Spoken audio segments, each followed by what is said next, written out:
Olá a todos, meu nome é Camila e eu vou apresentar o trabalho de avaliação da atividade larvicida de extratos da nona muricata incorporados aos cubossomos frente ao Aedes aegypti. O Aedes aegypti ele é o vetor transmissor de doenças como dengue, febre amarela, chikungunya, zika vírus, e os inseticidas químicos são utilizados para manter o controle desse vetor. Mas a sua utilização ao longo dos anos provocou alguns efeitos adversos, como mosquitos mais resistentes, necessitando de doses cada vez maiores, e toxicidade a outras espécies e também ao meio ambiente. Então, pesquisadores eles têm cada vez mais buscado alternativas biodegradáveis para manter o controle do vetor sem provocar esses efeitos negativos. Dentro desse contexto, nós temos a nona muricata, conhecida popularmente como graviola, que apresenta citogeninas polares em seu conjunto fitoquímico responsável pela atividade larvicida. Inseticidas naturais, eles necessitam de concentrações significativamente maiores para provocar a morte das larvas. Então, pesquisadores utilizam sistemas nanoestruturados para diminuir essa concentração. E temos os cubossomos, que eles apresentam liberação controlada ou sustentada de ativos, permitem incorporar moléculas de diferentes naturezas e também a diminuição da dose do fármaco. Logo, o objetivo do nosso trabalho é avaliar a melhoria da atividade larvicida frente ao Aedes aegypti de diferentes extratos das sementes da nona muricata encapsulados em cubossomos. Dentro da metodologia, nós temos o processo de extração das sementes da nona muricata, que foi realizado por maceração, em que as sementes elas foram trituradas e colocadas na estufa a 35 graus Celsius durante um período de 48 horas para a retirada da umidade. Em seguida, essas sementes elas foram colocadas em contato com o solvente, sendo ele o etanol, ou acetona, ou hexano, durante um período de 8 dias e depois rotoevaporadas. Na preparação dos cubossomos, nós utilizamos o método bottom-up, em que o fitantriol e o plurônico, que é o F127, foram pesados em béqueres diferentes. Ao do fitantriol foi adicionado etanol e do F127 foi adicionado água. Então, os dois béqueres foram colocados em banho-maria a 45 graus Celsius até atingir o equilíbrio térmico. E em seguida, a solução contendo o fitantriol foi adicionada vagarosamente e sob agitação à solução de F127, formando assim os cubossomos. Essa solução foi então rotoevaporada até um volume final de 5 ml. Para a avaliação do extrato incorporado aos cubossomos, foram preparados diferentes proporções de extrato e cubossomos. E o extrato foi incorporado por dois métodos diferentes. Por co-solubilização, em que o extrato era adicionado durante o processo de preparação, sendo colocado ao becker contendo o fitantriol e etanol, e por adição, em que o extrato era colocado no recipiente contendo os cubossomos puros. Na realização dos bioensaios, todos realizados em triplicata, eram coletadas 20 larvas e adicionado o extrato em diferentes concentrações incorporados e não incorporados aos cubossomos. Para a verificação da taxa de mortalidade, após 24 horas e 48 horas eram realizadas a contagem da quantidade de larvas mortas, sendo consideradas aquelas que não apresentavam nenhum movimento.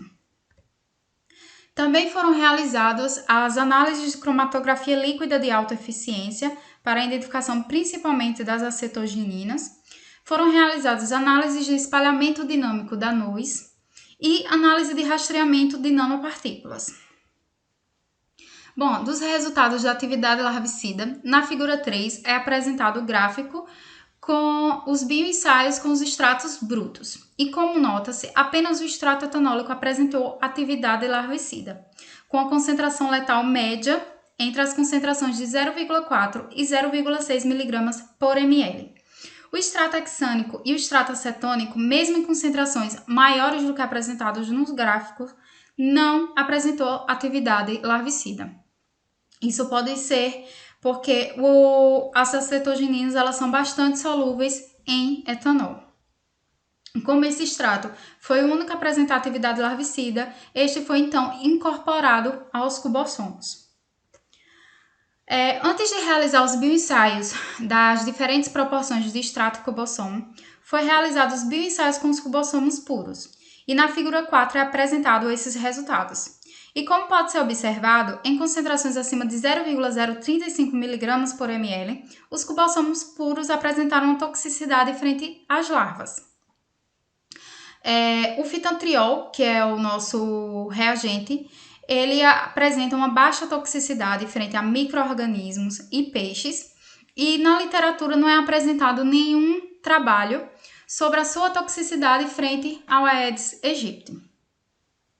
Dessa forma, como na concentração de 0,035 mg por ml não apresentou nenhuma toxicidade, as amostras obtidas pelos dois métodos em diferentes proporções foram então diluídas até essa concentração. E na figura 5 nós podemos ver o resultado da atividade larvicida dessas diferentes proporções, tanto por co-solubilização e como por adição.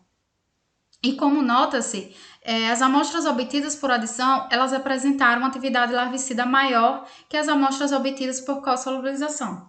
Ao comparar a amostra em proporção de 1 para 10, nota-se que por co-solubilização apresentou uma taxa de apenas 15%, enquanto que essa mesma amostra obtida por adição já apresentou uma taxa de mortalidade de 97%.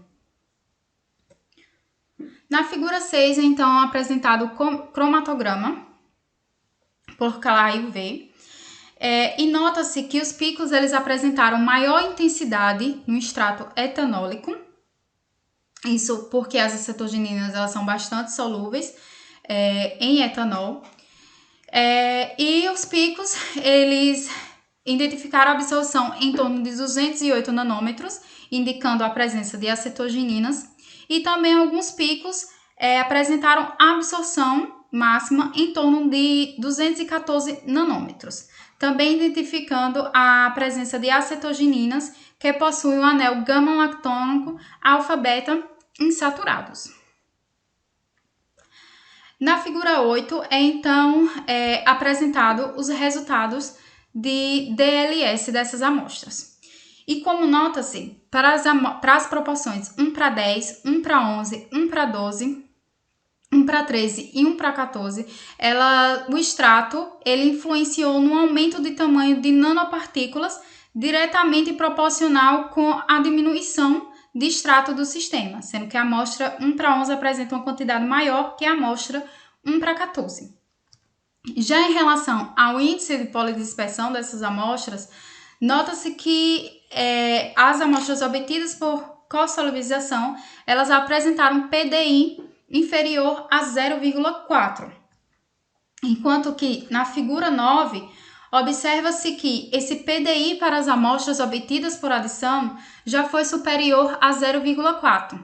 Então, essas amostras elas acabaram sendo inadequadas para as análises de DLS, porque possivelmente ocorreu um acúmulo de extrato não incorporado aos cubossomos que interferiu nas análises. E como pode ser observado também, no sistema obtido por adição, o extrato ele influenciou significativamente num aumento do tamanho de nanopartículas, quando observamos as diferentes proporções para o tamanho de nanopartícula dos cubossomos puros.